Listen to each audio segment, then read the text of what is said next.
Uma das histórias mais conhecidas minhas é a história que eu conto do meu primo, chamado Murilo. A história do Murilo é o seguinte: eu tinha 7 anos de idade e eu morava em uma casa que foi construída no quintal do meu avô. Porque era assim, os filhos que casavam e não tinha dinheiro para comprar um lote, para construir uma casa, o que eles faziam? Construíam um barracão ali no meio do quintal mesmo. Então ficava assim, meu tio, meu outro tio, meu avô, a casa do Toquinho, meu vira-lata, e a minha casa ali.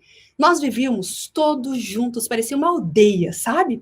E nessa aldeia morava também um primo chamado Murilo. A gente estudava na mesma escola, então a gente passava a maior parte do tempo juntos. A gente ia junto para a escola, voltava juntos, brincava muito. Só que muitas vezes eu parava de brincar e eu ia estudar. E eu parava de brincar e estudar, tinha um senso de responsabilidade aos 7 anos por um único motivo. Eu tinha um grande sonho. Meu maior sonho de vida era viajar. E assim, eu até viajava, sabe? Todo ano eu viajava para Itumbiara. Eu só viajava para Itumbiara, gente. Eu gostava de viajar para lá, tinha meus tios, né? Tinha outros primos lá. Mas assim, eu não queria ir só para Itumbiara, sabe? Eu sempre fui uma menina de visão. Eu queria viajar e conhecer o mundo. Eu queria ir para Uberaba, Araxá, sabe? Quem mais? São Paulo. Eu queria conhecer o mundo. E aí, eu pensava que para poder viajar desse tanto, minha mãe falava, minha filha, hoje os seus pais não conseguem viajar com você, não conseguem até te mostrar outros estados que existem, porque a gente não estudou o suficiente, a gente não tem dinheiro hoje, mas olha, a gente se sacrifica para você estudar, para você priorizar os estudos, porque aí você vai poder realizar o seu sonho de vida. E olha eu hoje como palestrante, né? Só viajando, vocês viram como o sonho funciona. Mas enfim, e aí eu comecei a estudar muito. Eu estudava muito mais que o Murilo. Gente, eu me lembro que às vezes eu olhava pela janela, tava o Murilo brincando o dia inteiro brincando, e eu estudando. Murilo brincava, eu estudava. Murilo brincava, eu estudava. Aquele foco, sabe, com 7 anos ali, forçando a barra mesmo para aprender. E aí, quando chegava o boletim escolar, eu ia comparar minha nota com a nota do Murilo. E eu pensava, bom, quem que estudou mais? Fui eu. Quem vai tirar mais notas? Sou eu. E eu, super competitiva, comparava minha nota com a nota do Murilo e, adivinha? Murilo tirava a melhor nota. Aquilo me deixava pé da vida. Porque eu falava assim, mas não é possível. Murilo nunca estuda. Eu nunca vejo ele estudando. Ele só brinca. Ele se diverte o tempo todo. O que que faz ele nunca estudar e tirar as melhores notas? Sempre. Todas as vezes. Indignada com aquilo, eu cheguei até um dia pro Murilo, me enchi de coragem e falei assim, de maneira bem despretensiosa, sabe? Murilo, me conta uma coisa. O que que você faz? Eu não te vejo estudando, assim, e de repente você tira notas tão boas, né? Melhores notas que eu, inclusive. O que que você faz, Murilo? E aí, Murilo me revelou o grande segredo dele. Mas antes, eu até falo, o grande segredo do Murilo me fez chegar aonde eu estou aqui hoje. O grande segredo do Murilo me fez ser uma especialista em produtividade. O grande segredo do Murilo me fez aprender assim algo para a vida. Vou falar para vocês o segredo que naquele momento ele me revelou. Ele falou assim: Tati, é muito simples.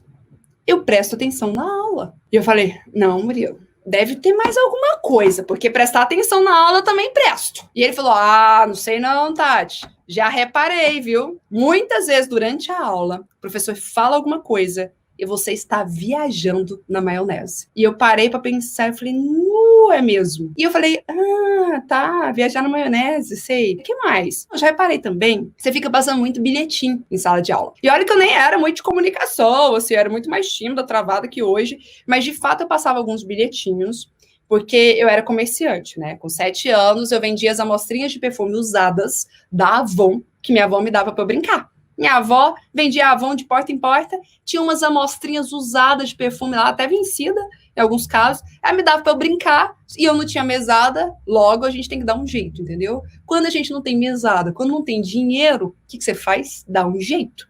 Eu dava meu jeito e ia vender. A única questão é que eu vendia na hora errada, né? Então, durante a aula, ia passando os bilhetinhos, fazendo minha comercialização ali e tal.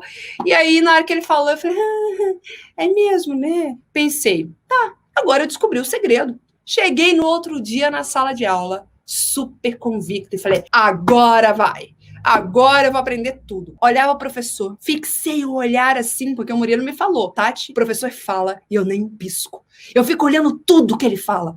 E você não acredita que na hora que chega a prova, cai exatamente aquilo que o professor falou? E eu fiquei assim, eu falei, então é isso. Cheguei lá e fiquei assim pro professor. E eu comecei a pensar, eu não posso distrair.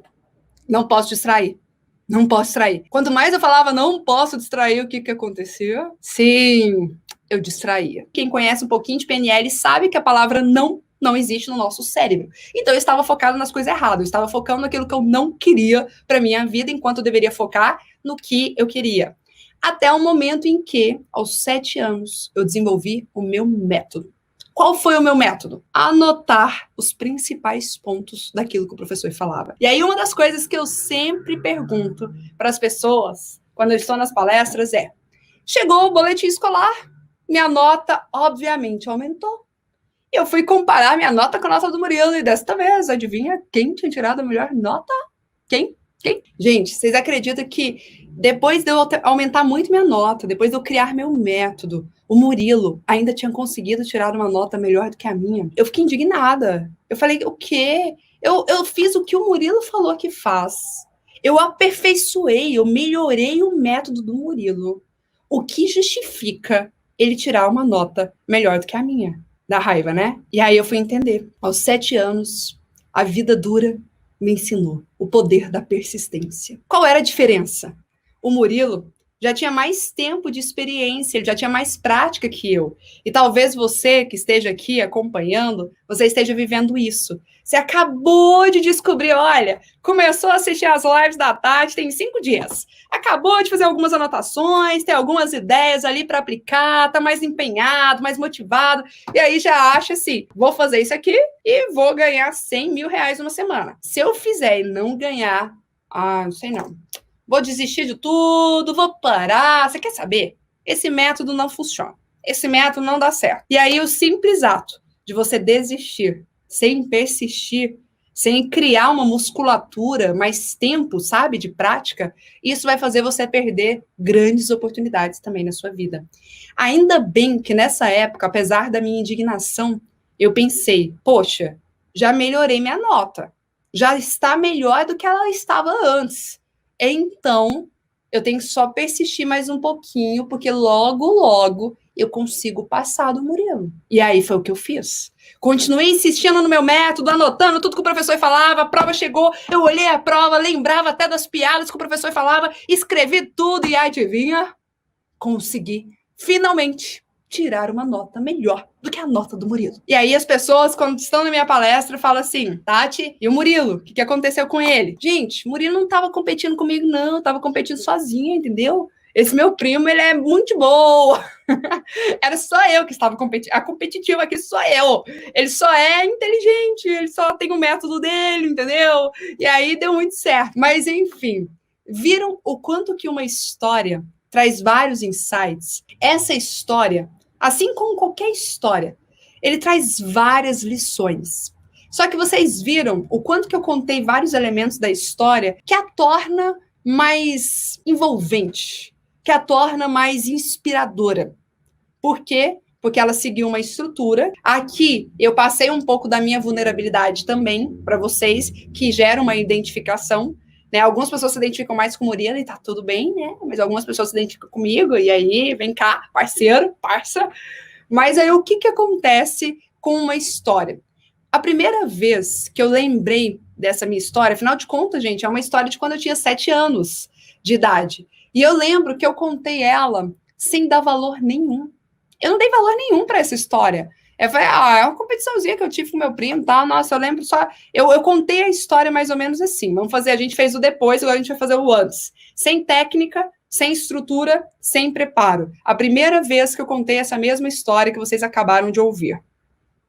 Eu contei a história assim, não, eu tinha um primo, e aí ele não estudava, eu estudava, e aí o que aconteceu? Chegava a prova, mesmo eu estudando mais que ele, eu sempre tirava nota menor. Até que um dia ele falou assim, Tati, eu tiro nota maior porque eu presto atenção na aula. Eu comecei a fazer o exercício de prestar atenção na aula e minha nota foi melhorando. Gente, contei em quanto? 20 segundos? 20 segundos eu contei uma história que não ficou emocionante. É a mesma história. É a mesma. Só que ela não tinha preparo, não tinha estrutura, ela não seguia alguns elementos. E é isso que faz a diferença.